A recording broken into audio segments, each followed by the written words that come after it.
බුදුරජාණන් වහන්සේගේ ආශිර්වාදයත් එක්කම ඔන්න ඉතින් මම අද දවසත් පටන් ගත්තා. ඉතින් ඔයාලට කොහොමද? ඔයාලා හොඳින් ඉන්නවද?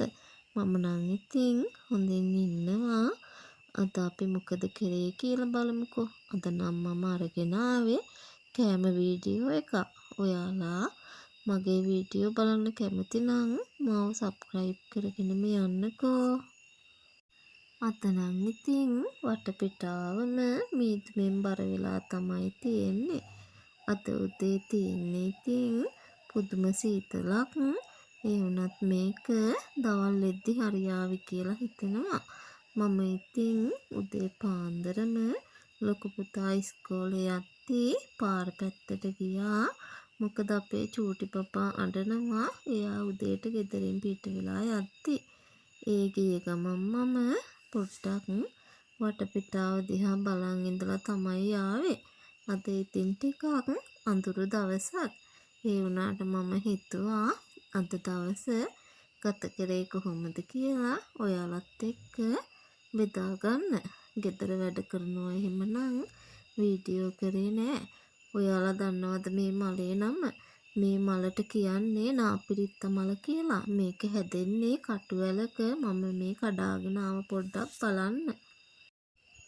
සුපුරුදු විදිහටම ගෙදර වැඩ ටිකත් ඉවර කරලා දවල් වෙද්දී චූටි පුතාවත් නිදි කරලා මම දරලිප පත්තු කරගත්තේ දවල්ට කෑම ටිකක් හදාගන්න.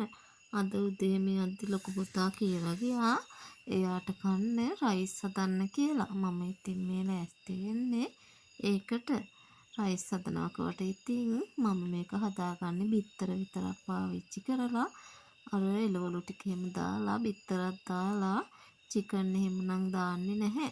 මම ඉතින් බත් එක ලිපෙන් තියලා දැන් මේ පරිප්පු එකට පහේ දාගත්තා. මම පරිප්පු යන්නේ මිරිස් කුඩුයි කහ කුඩුයි විතරක් දාලා. මම පරිප්පු වලට 3-5 කුඩු පාවිච්චි කරන්නේ නැහැ. මේ කහනම් ගෙදර කොටාගත්තු ඒවා.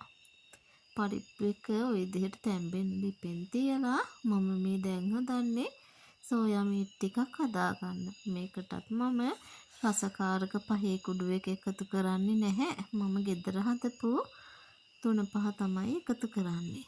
මේ තියෙන්නේ මගේ ලීක්ස් පඳුර. මම ඔන්න ඒක ගලව ගත්තා. බත් එක හදාගන්න ඕන නිසා.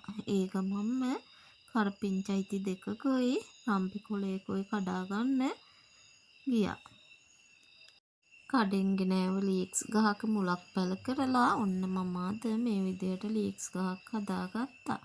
පරිප්පු එක තැම්බිලා තියෙද්දි ඒකට රතු ලුණුයි අමු මිරිසුයි කරපිංචයි දාලා මිටි කිරි ටිකක් දාලා ලුණුත් දාලා මම දැන් මේක මේ හොඳට උයා ගන්න හදන්නේ. ඔයාලත් මෙහෙම පරිප්පු හදලා බලන්නකෝ. ඔන්න බලන්න සෝයා එකත් මම හදාගන්නේ කිරි දාලා තෙල් දාලා නෙමෙයි. මොකද බත් එකටත් තෙල් දානවා. මම තවත් දෙයක් හදනවා. ඒක හදන හැටිත් බලන්නකෝ. බත් එක ලිපෙන් බාලා සෝයා මීට් එක ලිපෙන් තියාගත්තා. ඊට පස්සේ ඔන්න බලන්න මගේ පරිප්පු එක දැන් ලස්සනට ඉදිලා තියෙනවා.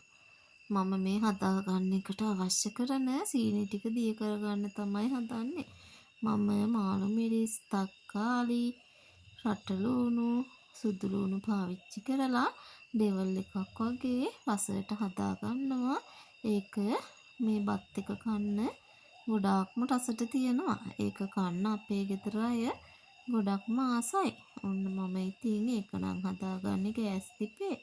සෝස් පෑන් එක ලිපෙන් තියලා ඔය විදිහට මම සුදු ලුණුයි කරපිංචයි ටික මුලින්ම බෙදෙන්න තියලා පස්සේ තමයි මාළු මිරිස් ටික තක්කාලි ටික ඒ වගේම ලොකු ලුණු ටික එකතු කරලා මේක හොඳට බෙදෙන්න තියාගන්නේ. බෙදෙනවත් නෙමෙයි ඉතින් මේක අර තැම්බුනහම තමයි ගොඩක්ම රස.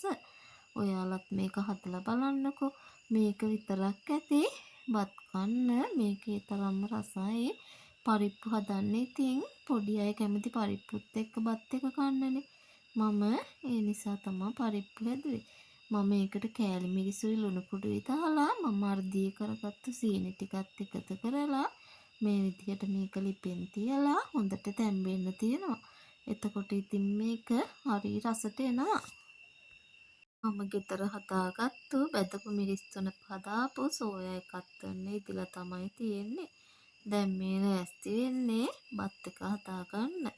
බත් එක හදාගන්න මම ඔන්න විදිහට දරු ලිප තමයි පාවිච්චි කරන්නේ. මගේ ලොකු රයිස් එම හදන නන්ස්ටික් භාජනයක් තියෙනවා. මම මේ වෙලාවේදී ඒක පාවිච්චි කරන්නේ නැහැ. දරු ලිපේ හදාගන්නවා. මොකද දරු ලිපේ හදාගත්තාම ගොඩක් රසයිනේ. ඔන්න දැන් සුදු ලුණු ටික හොඳට බැදෙන්න දාලා තමයි තියෙන්නේ. මේ ටික බැදුනට පස්සේ කැරට් ටික එකතු කරගන්න ඕනි. මං ඔන්න ඉතින් බිත්තරයක් කඩාගත්තා. මේ විදිහට මේක එකතු කරන්නේ අපි පස්සේ. දැන් සුදු ලුණු ටික බැදිලා නිසා කැරට් ටික මේ විදිහට එකතු කරගත්තා. කැරට් ටික මම ටික වෙලාවක් හොඳට කවලම් කරලා ඇතුලේ පැත්තකට දාලා බිත්තරේ දාගන්න තමයි හදන්නේ.